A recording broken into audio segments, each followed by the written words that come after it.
She stepped through the glass doors of the bank on what seemed like a completely ordinary morning. The lobby was calm, the kind of quiet that comes with routine. A few customers sat in the waiting area scrolling through their phones. A soft humming sound came from the printers behind the counter, and the air smelled faintly of polished floors and fresh paperwork. It was the kind of place where everything usually moved in predictable steps. Walk in, wait your turn, complete your transaction, and leave within a few minutes. That was exactly what she expected when she arrived. She wasn't dressed in anything flashy, just a simple blazer, dark trousers, and a neat handbag resting over her shoulder. Her appearance was professional but understated, the kind of outfit that blended easily into a busy workday. She moved with a calm confidence as she walked toward the counter, glancing briefly around the room before stepping into line behind two other customers. The teller windows were staffed by employees moving through their morning tasks, stamping forms, counting bills, typing into their computers. Every few seconds, the sound of a receipt printer chirped softly. When it was finally her turn, she approached the counter and offered a polite greeting to the teller behind the glass. Her voice was calm and steady as she explained that she wanted to make a withdrawal from her account. It wasn't an unusual request. People came in every day to do the exact same thing. She placed her bank card on the counter along with the necessary identification and waited patiently while the teller began typing. From her side of the counter, the entire interaction felt routine. She had done this many times before at many different branches. Banking transactions rarely required more than a few minutes. While the teller worked, she glanced around the lobby again. A man at the far end was filling out a deposit slip. Another customer was quietly speaking with a banker at one of the desks near the wall. The environment felt normal, almost predictable. She rested one hand lightly on the counter, showing no signs of impatience. Her request was simple: withdraw money from her account. That was it. She had arrived expecting efficiency and professionalism, the same service any customer would anticipate. The teller's keyboard clicked steadily as account information loaded on the screen. For a moment, everything seemed to be progressing exactly as expected. The teller glanced at the identification card, then back at the computer screen. Another quick series of keystrokes followed. From the customer's side, nothing seemed out of the ordinary. She stood calmly, posture relaxed but composed, her eyes quietly observing the routine flow of the bank around her. A security guard near the entrance shifted his weight slightly as new customers walked in. The line behind her slowly began to grow. The rhythm of the bank continued in the background. Papers shuffled, printers buzzed, quiet conversations carried across the lobby. She remained patient, confident that the process would be completed within moments. For her, this was simply another stop in the middle of a busy day, one small errand among many responsibilities. The money she was withdrawing belonged to her account, and the request followed normal procedures. There was no urgency in her tone, no frustration in her expression. She waited with quiet composure as the teller reviewed the information on the screen, unaware that this simple request would soon turn into something far more complicated than a routine withdrawal. The teller looked at the screen for a moment longer than usual, fingers resting on the keyboard as if deciding what to do next. At first it seemed like a small delay, the kind that happens when a computer takes a few extra seconds to load information.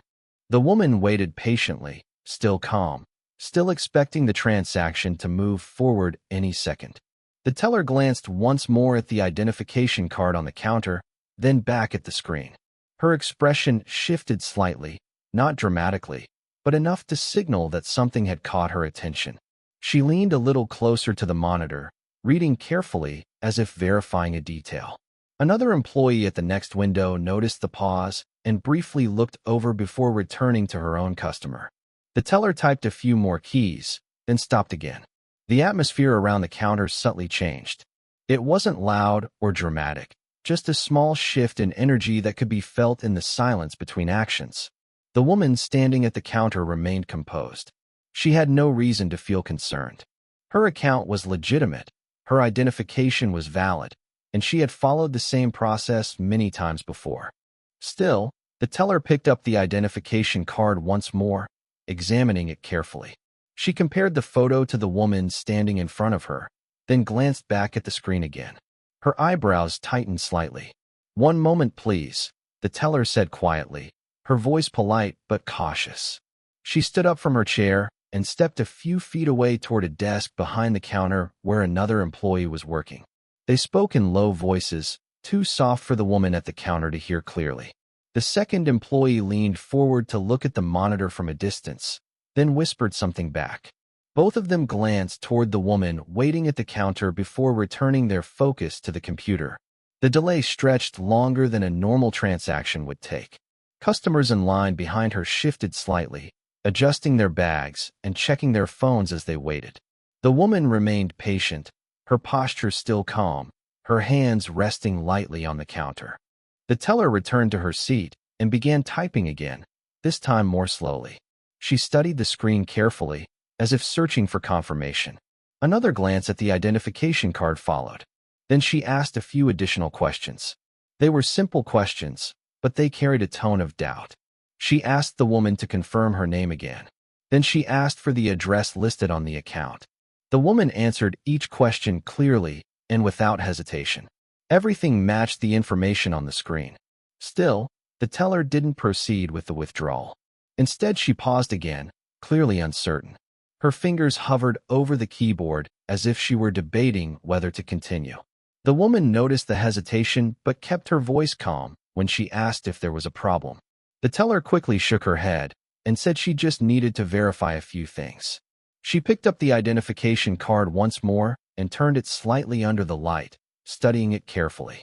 The movement caught the attention of another employee who leaned slightly closer from the neighboring window. For a moment, the teller whispered something to her coworker, who responded with a small shrug. The woman standing at the counter watched the interaction quietly. She could sense that something about the situation had changed, though she wasn't told exactly what the issue was. Instead of continuing with the withdrawal, the teller opened another screen on the computer. Her eyes moved across the monitor slowly, reviewing details line by line. She asked another question about the account, this time confirming the type of transaction the woman wanted to make.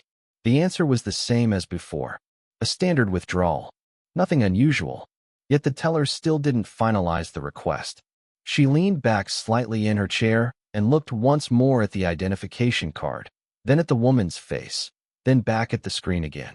The pattern repeated several times, as if she were trying to resolve a question that hadn't been answered yet. Behind the counter, the quiet conversation between employees continued in brief whispers. The teller finally folded her hands together for a moment before speaking again, her voice careful and measured as she explained that she needed to double-check the account information before moving forward with the transaction. The woman nodded calmly, still waiting, still expecting the process to finish soon, while the teller's uncertainty lingered in the air around the counter. The teller's hesitation eventually drew the attention of the branch manager. He had been standing at one of the desks near the back of the lobby, reviewing paperwork and occasionally glancing toward the teller windows. When he noticed the quiet exchange between the employees and the unusually long delay at the counter, he slowly walked over to see what was happening. His steps were calm but deliberate, the kind of movement that carried authority in a workplace where everyone knew his position. The teller leaned slightly toward him as he approached and quietly explained the situation. She pointed toward the computer screen and then toward the woman standing patiently at the counter. The manager listened without interrupting, his expression serious as he studied the information displayed on the monitor. After a few seconds, he looked at the identification card the teller handed to him. He examined it carefully, turning it slightly under the light just as the teller had done earlier. Then he looked up at the woman standing across the counter. His eyes moved between her face and the card in his hand, as if comparing the two. The woman noticed the attention but remained calm. She had already answered the questions the teller asked and had provided everything required for the withdrawal. From her perspective, the situation still seemed unnecessary. The manager placed the identification card back on the counter but did not return it directly to her. Instead, he rested it beside the keyboard and looked again at the computer screen. The room around them continued its normal routine, but the space at the counter had become noticeably tense. The customers waiting in line could sense that something unusual was happening. The manager spoke quietly with the teller for another moment before finally turning his attention directly to the woman. His tone was polite, but there was a clear sense of suspicion in the way he spoke. He asked her to repeat the purpose of her visit. She explained again that she wanted to withdraw money from her account. It was the same answer she had given from the beginning. The manager nodded slowly but didn't immediately approve the request. Instead, he asked another question about the account itself, confirming details that were already visible on the screen. She answered calmly, providing the information without hesitation. Everything she said matched the account records exactly. Still, the manager didn't seem satisfied. He crossed his arms briefly as he thought about the situation, then looked back at the computer screen once more. The teller waited quietly beside him, her hands resting near the keyboard. The manager finally spoke again, this time with a more formal tone. He explained that they were unable to process the withdrawal at the moment. The words came out carefully, as though he had already decided on the response before speaking. The woman looked at him with quiet confusion. She asked why the withdrawal couldn't be completed when all the information matched the account. The manager paused before answering. His explanation was vague, suggesting that there were verification concerns that needed to be addressed before the transaction could move forward. The response did not provide a clear reason, but it carried the weight of a final decision. The teller remained silent while the manager spoke, occasionally glancing at the computer screen again. The woman stood still, listening to the explanation without raising her voice. Her expression remained composed, though it was clear she expected a more reasonable answer. She pointed out that she had provided her identification and confirmed the account details already. The manager acknowledged this, but repeated that the withdrawal could not be approved at that time. His tone remained controlled, but the suspicion behind it was impossible to ignore. The conversation drew more attention from the nearby employees. One banker at a desk near the wall looked up briefly before returning to his paperwork. Another teller glanced over from the neighboring window, trying not to appear obvious while observing the interaction. The line behind the woman had grown longer now, and a few customers began whispering quietly among themselves as they waited. The manager stood firmly in place, maintaining his position as he repeated that the bank could not release the funds until additional verification steps were completed. The woman listened carefully to every word, standing at the counter where the simple request had turned into a tense conversation filled with doubt and hesitation. The woman listened carefully as the manager repeated that the withdrawal could not be processed. His explanation remained vague, wrapped in phrases about verification and procedure. For a few seconds, she simply stood there, absorbing what he had said. The lobby around them continued its quiet rhythm. Papers shuffled, keyboards clicked, and the low murmur of other conversations filled the background. Yet at the counter where she stood, the air felt different. The manager's words had drawn a clear line, and the transaction that should have taken minutes had now become a tense standoff. She kept her posture relaxed, one hand resting lightly on the counter beside her identification card. There was no anger in her expression, no raised voice, no sudden movement. Instead, she took a slow breath and looked directly at the manager. Her calmness seemed to contrast sharply with the suspicion that had surrounded the conversation so far. The manager remained standing beside the teller, arms loosely at his sides, clearly expecting her to accept the explanation and step away from the counter. The teller avoided eye contact, glancing between the computer screen and the card resting on the desk. The woman finally spoke again, her voice steady and controlled. She asked one simple question. She asked exactly what part of her request required further verification. The manager hesitated before answering. He repeated that certain account details needed confirmation before a withdrawal of that size could be approved. The explanation sounded rehearsed, like a line that had been used many times before. She listened carefully, nodding once as he finished speaking. Then she gently picked up her identification card from the counter and looked at it for a moment before placing it back down. Her movements were slow and deliberate, not rushed, not emotional. She wasn't arguing or raising objections in the way many frustrated customers might. Instead, she appeared to be thinking through the situation calmly. A few seconds passed in silence between them. The manager shifted his weight slightly, perhaps expecting her to insist again on the transaction or demand another explanation. Instead, she straightened slightly and looked directly at him again. When she spoke this time, her words were clear and measured. She told him that the account they were refusing to process belonged to her personally. That part had already been established. But then she added something that neither the manager nor the teller seemed to expect. She explained that her role connected her to the bank in a way that made the situation particularly unusual. At first, the manager didn't fully react. He simply listened as she continued speaking. Her tone remained calm, almost conversational, as if she were clarifying a small misunderstanding rather than confronting a serious accusation. She explained that she wasn't just a customer visiting the branch for a routine transaction. She held a leadership position within the organization that owned and operated the bank itself. The words seemed to hang in the air for a moment as the meaning slowly settled in. The teller's fingers paused above the keyboard. The manager blinked once, as if processing what he had just heard. The woman continued speaking in the same calm tone. She said that her request wasn't unusual because the account was legitimate and the funds were clearly available. The only unusual part of the situation was that the staff had chosen to question her identity despite the documentation in front of them.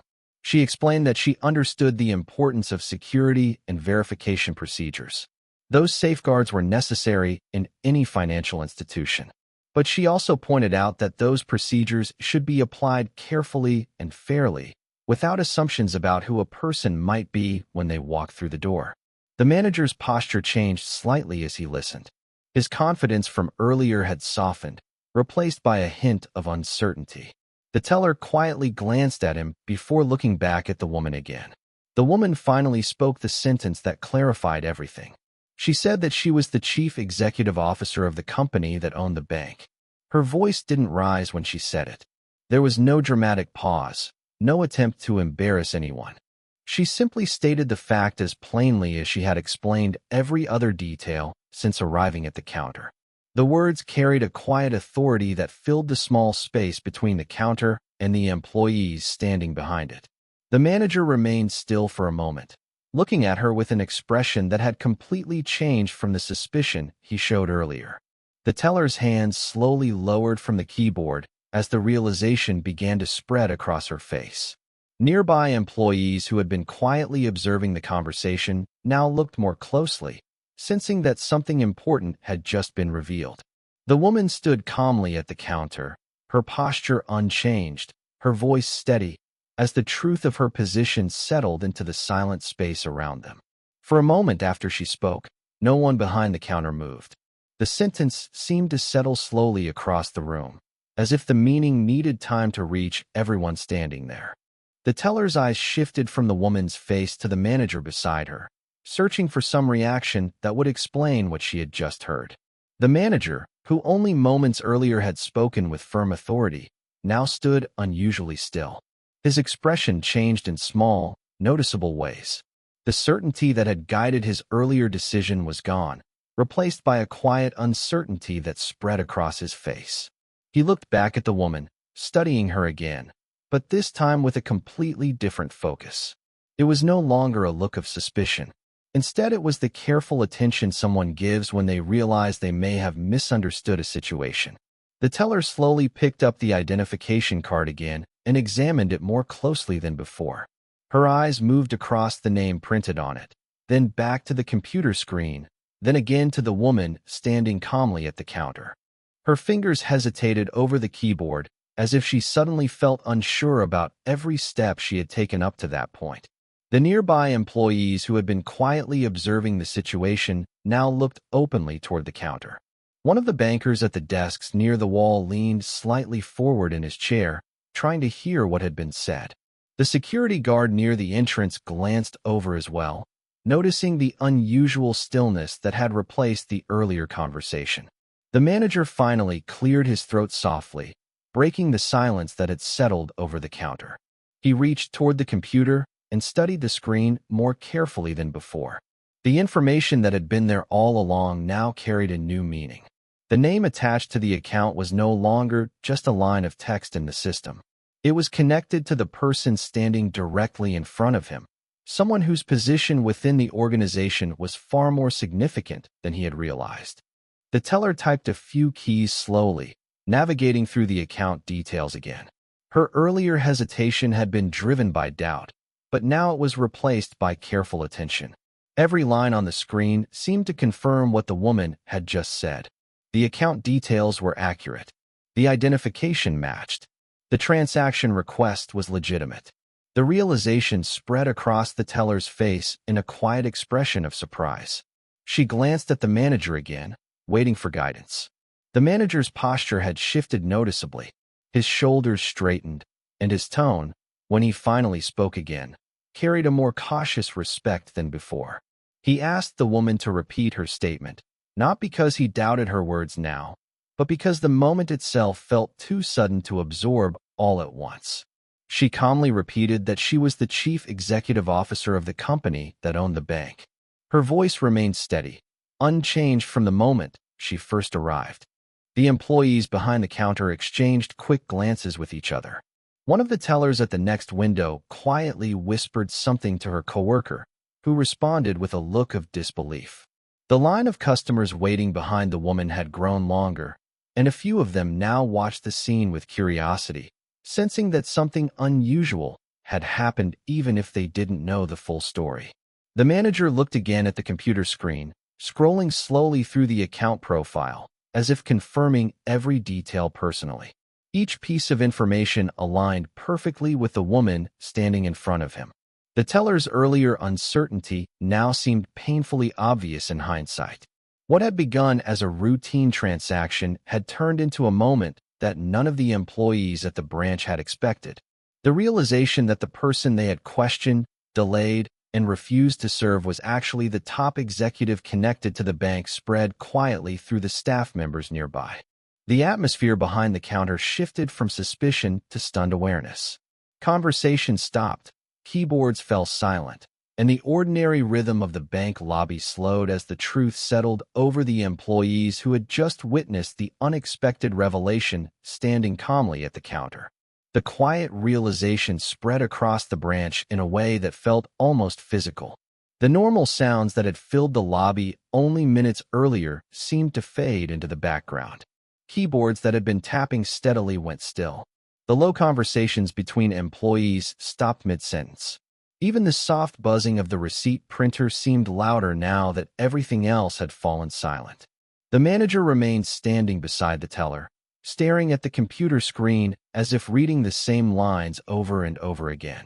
The information had not changed, but the meaning behind it had become impossible to ignore. The teller's hands rested near the keyboard without moving. Her earlier confidence had completely disappeared, replaced by a careful stillness. She glanced at the woman standing at the counter and then quickly looked back at the screen again.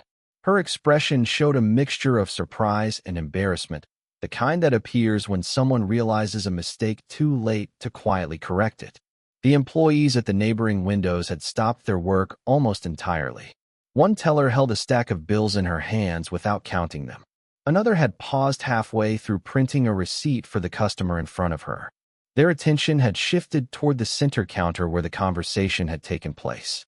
None of them spoke, but their faces made it clear they understood what had just happened. The manager finally lifted his eyes from the monitor and looked directly at the woman again. The difference in his expression was unmistakable. The suspicion that had guided his earlier decision had completely vanished.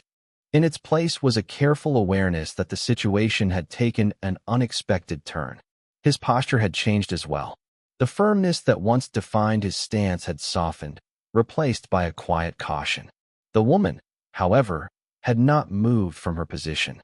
She still stood exactly where she had been since the beginning of the interaction, one hand resting lightly on the counter. Her expression remained calm and composed, unchanged by the sudden shift in the room around her. She did not raise her voice or demand an apology. She simply waited. The silence stretched across the counter, reaching beyond it into the lobby where customers had begun to notice the unusual pause in activity. A man filling out paperwork at a nearby desk slowly lowered his pen as he looked toward the teller windows. The customer standing at the end of the line leaned slightly to one side, trying to see what had caused the sudden halt in service. The security guard near the entrance had turned his attention fully toward the counter now, his arms resting casually at his sides as he observed the scene. The manager cleared his throat quietly, a small sound that seemed much louder in the stillness. He glanced at the teller beside him before speaking. She nodded slightly, her eyes still fixed on the computer screen. The realization had settled fully among the staff.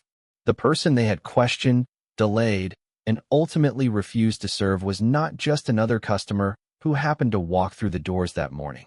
She was the individual responsible for leading the organization that operated the very branch they were standing in. The teller carefully adjusted the position of the keyboard and sat a little straighter in her chair, as if preparing to continue the transaction with a renewed sense of caution. The manager rested one hand lightly on the edge of the counter, his earlier certainty replaced by thoughtful restraint. Around them, the employees who had paused their work slowly returned to their stations, though their attention remained fixed on the moment unfolding at the center window. The quiet atmosphere that filled the branch carried a different weight now, one shaped by the shared understanding that something significant had just taken place. The woman remained composed at the counter, waiting as the staff stood in that heavy silence where the truth of her identity had completely transformed the room around them.